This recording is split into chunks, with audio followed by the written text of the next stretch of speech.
you ever wonder how private equity works, particularly in the middle market or lower middle market?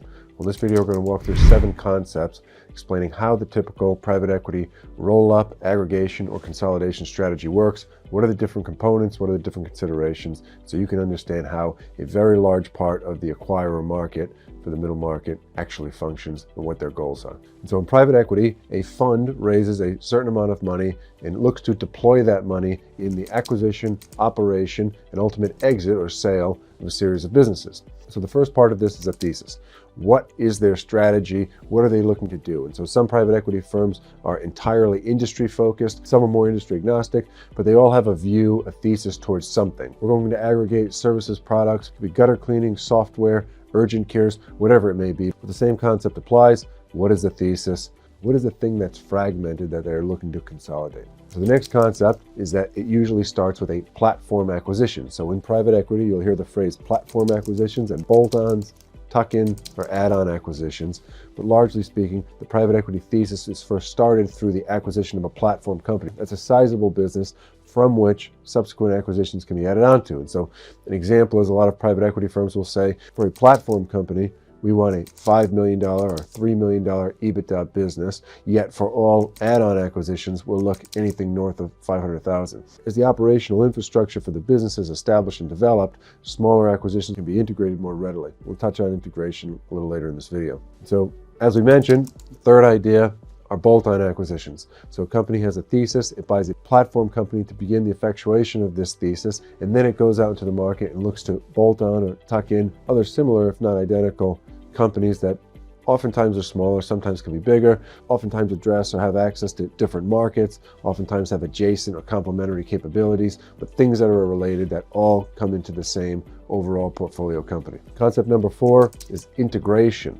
And so as they're buying all of these things, you can't really just mush them together and pray that it works. And so there is a lot of strategy involved in private equity in terms of buying things that make sense and actually bringing them together. Now that's people, processes, standard operating procedures, things of that nature, but bring all of the companies together so that they're operating efficiently, so costs can be optimized along the way, and so that revenue synergies can be acted upon. So if 2 companies are put together, they can sell their complementary products to each of their audiences, what may be demographically or geographically different.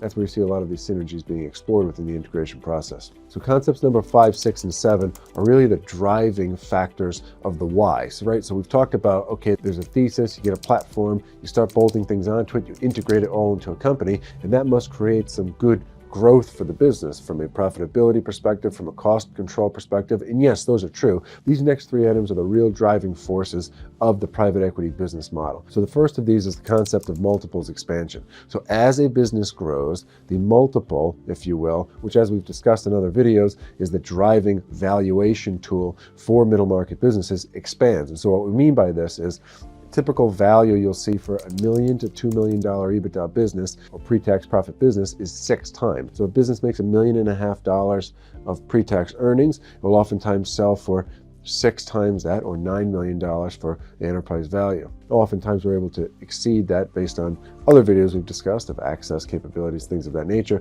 But as a general rule of thumb, and for purposes of simplicity for this video, think of it in terms of a 6x multiple. So a business that does, let's say for round numbers, $1 million in EBITDA will sell for $6 million. And so if that being said, as EBITDA grows, the multiple increases as well. And so a $5 million EBITDA business may trade for 8 times. A $10 million EBITDA business may trade or sell for 10 to 12 times. And so the thesis in much of the private equity world is the idea of aggregating enough so that the business gets large enough that the EBITDA multiple expands. And so the simple example of that is if you bought 10 $1 million EBITDA companies for $6 million each, you'd have spent $60 million to aggregate $10 million of EBITDA. However, when that $10 million of EBITDA is together, it would sell for 10 to 12 times. So if we said 12 times, it would be $120 million. Again, there are a lot of costs along the way. There's also cash flow generated along the way.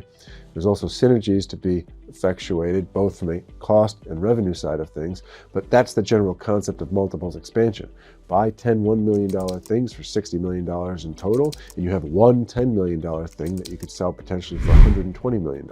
Now, what private equity does to further enhance that is the idea of leverage. And so historically, and this goes back to the barbarian at the gates times, where I think in the embryonic stages of private equity, there were 90% leverage plus deals, 95% leverage deals, and it was way too much debt. And that's private equity to this day still has a bit of a reputation for that. But largely speaking, in most middle market private equity, the leverage that you will see applied is effectively 50%. So what do we mean by that? If they were going out to buy, again, those first 10 companies for $1 million of EBITDA, so $60 million, about 50% of that $60 million would be borrowed. So $30 million would be bought in equity. The other $30 million would be financed with debt. And so what does this mean from a returns perspective, or how does it affect things? Well, think of it this way. If you paid purely equity or 100% of the purchase price for the $60 million of companies and you sold it for $120 million, then at the end of that hold period, typically about 7 years, you would have doubled your money.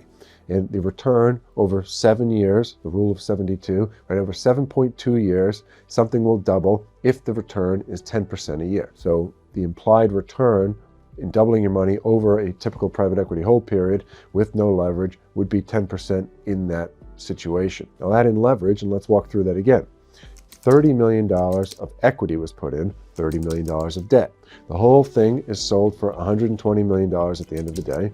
30 of those proceeds are used to pay back the debt, leaving $90 million of proceeds at the end of the day on a $30 million initial equity investment. So instead of doubling the money, they've tripled the money within that same hold period. And that is oftentimes the utilization of leverage within the private equity model. Now, leverage has its issues. It can constrain operations. It can be a problem when cash flow decreases unexpectedly. However, the moderate utilization of leverage is still a hallmark of most private equity, particularly as the strategy starts to prove itself out and the financing of future acquisitions becomes more cost efficient via the use of debt versus purely equity. It's a concept that has a lot of nuance and it can get somewhat intricate, but that's the general thought. So the last concept of this video is returns. And so the whole idea of private equity and why they are selling their services to pension funds, endowments, high net worth individuals, family offices, is that they ultimately generate a return that is better than what people could get in a risk-free environment. So as we've talked in the past, the risk-free rate of return is about 5%. So that you figure that's a 5 to 10 year treasury bond from the US government, which is contemplated as the risk-free rate. So if you were to say you could get 5% doing nothing, would 10% or a 5% premium to the risk-free rate be adequate to entice investors to come into the private equity model?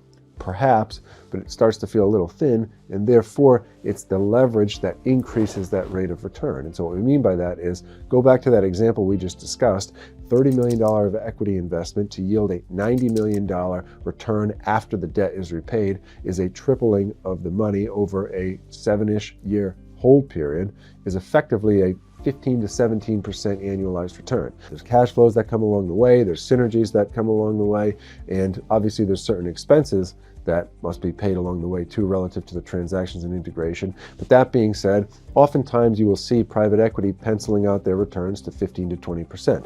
And this is effectively the way it works. And so while there's many people you can sell a business to, between large strategics, family offices, private equity is going to be, particularly in the middle market of companies generating $1 to $10 million of EBITDA, they're going to be a major player in any engagement that we are undertaking. And they all have different styles, approaches, temperaments, personalities, and they cannot be considered all in the same bucket, but it is important to understand how their model predominantly works, whether you're contemplating selling as a platform company or as a tuck-in or bolt-on acquisition for an existing platform company. These are the 7 primary concepts to be aware of to better understand how the private equity model works. So that's a thought for today. Hope the week's getting off to a good start for everyone. Keep pushing forward. God bless. We'll see everyone next time.